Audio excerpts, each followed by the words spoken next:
Ambang Merdeka 1994, Dataran Merdeka bergema dengan laungan kemerdekaan dan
dari Kuala Kangsar, Perak.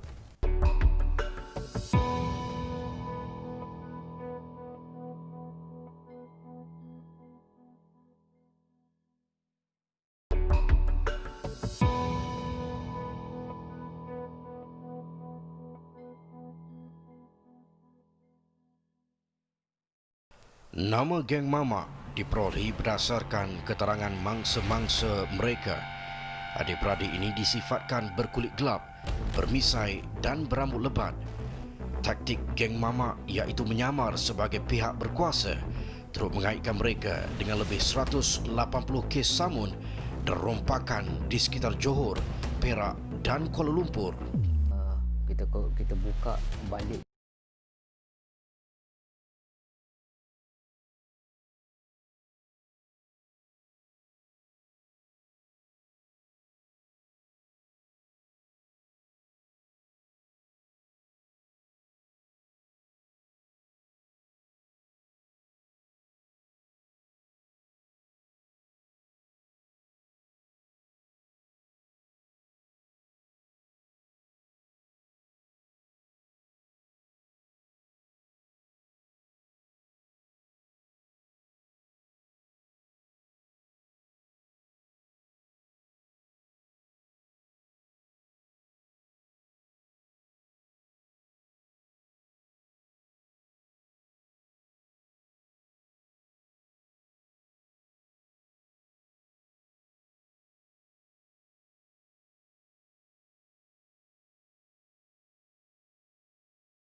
kita banyak jumpa macam uniform polis, uniform JPJ, uniform askar. Memang ada.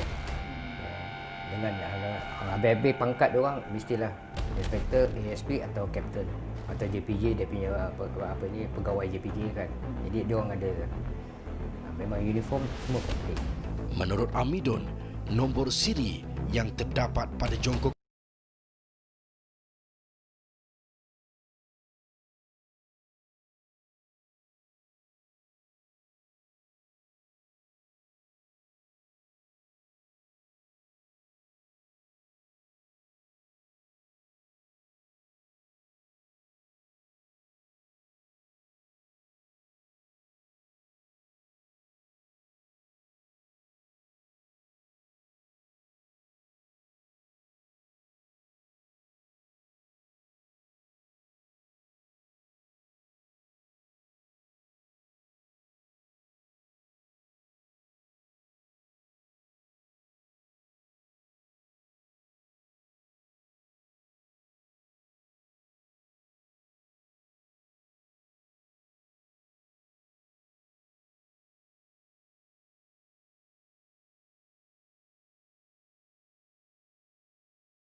oleh anaknya Khairul Afendi.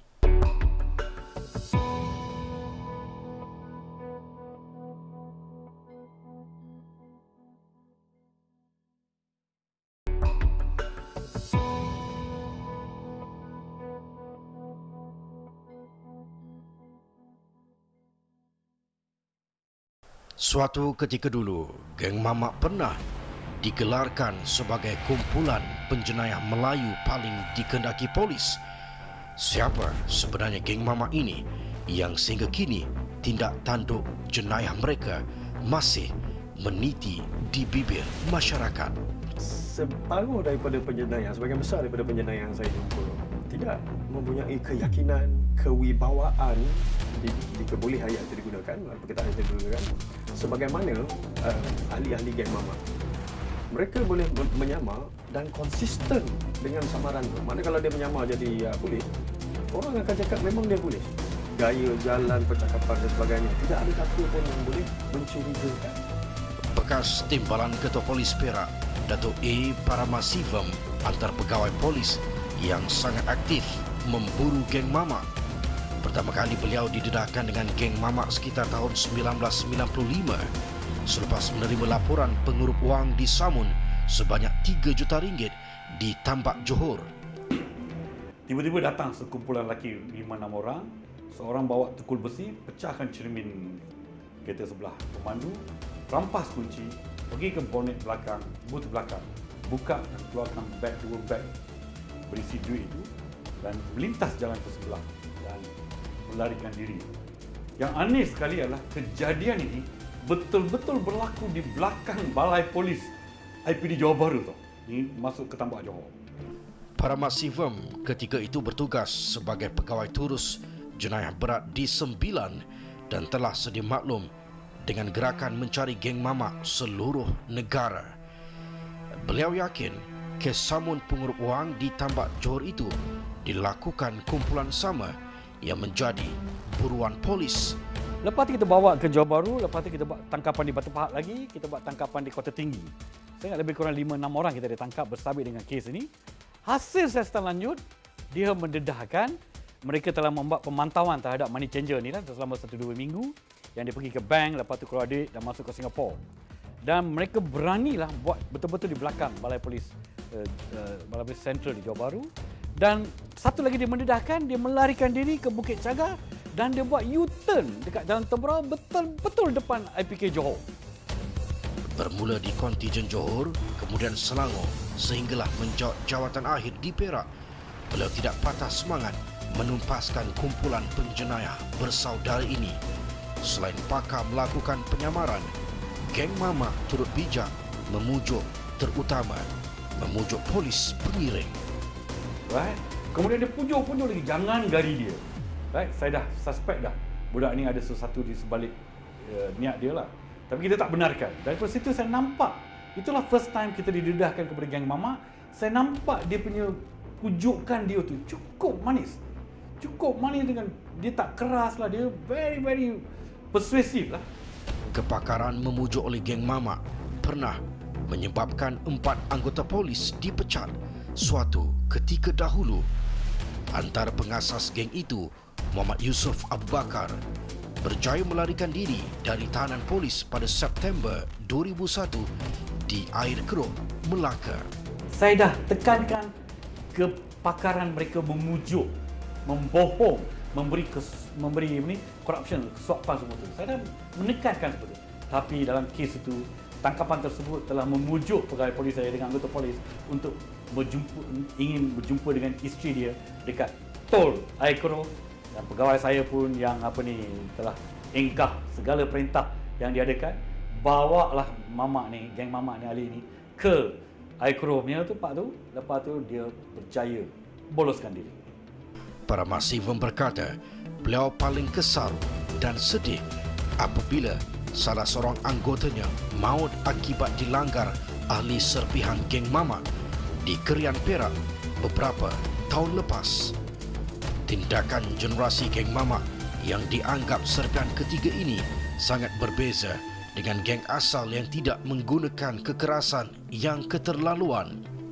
Apabila kita buat serbuan, dia ada semasa kita menangkap suspek ni dalam rumah, dia balas, dia menembak anggota polis berjaya menembak, tumpaskan dia dan berjaya tembak mati suspek yang kita katakan terlibat dalam, kita buktikan dapat dia terlibat dalam kes kerian tu. Dalam kes kerian tu dia gunakan senjata api berbanding dengan dulu punya geng tu. Serpihan geng mamak terus bergiat aktif, menyamun dan merompak walaupun ahli asal telah diberkas dan dikenakan perintah tahanan penjara serta dibuang daerah. Kita ada kepakaran kita. Kita bekerja, hasil siasatan kita adalah kita ada buat interview, kita dapat nombor kereta, kita ada buat risikan dengan menggunakan sumber-sumber, especially sumber-sumber yang memainkan peranan penting untuk mendedahkan kumpulan ini. Jadi apabila kita menggunakan kepakaran kita dalam penyiasatan seperti penyiasatan di tempat kejadian, maklumat daripada saksi-saksi, daripada risikan kita, daripada penggunaan sumber-sumber itu, kita dapat menjejaki mereka. Pada 2006, ahli serpihan yang telah direkrut 5 bersaudara itu telah merompak microchip bernilai jutaan ringgit dari kawasan kompleks kargo udara kedua di Batu Maun, Pulau Pinang. Modus operandi digunakan pula sama seperti geng mamak yang asal, iaitu penyamaran.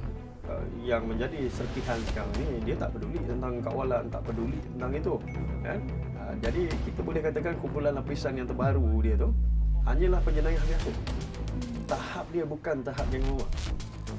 Yang generasi seterusnya tu, mereka tak lihat aspek ni. Bagi dia nak buat jenayah, tumpang glamour je nama geng mamak. Tumpang glamour nama geng mamak. Ya, minta maaf, itulah keadaannya. Mereka tumpang pada nama geng mamak, tetapi tidak mengikut apa acuan yang geng mamak itu buat. Secara kasarnya, polis menganggarkan jumlah kerugian akibat perbuatan kumpulan itu bernilai lebih 50 juta ringgit. Pada 2015, akhirnya dalang utama ahli asal geng mamak, Muhammad Yusof yang melarikan diri di air keruh, berjaya diberkas dan sekali lagi dihadapkan ke mahkamah atas tuduhan rompakan berkumpulan. Secekap mana pun penjenayah, ya, dunia telah menjanjikan yang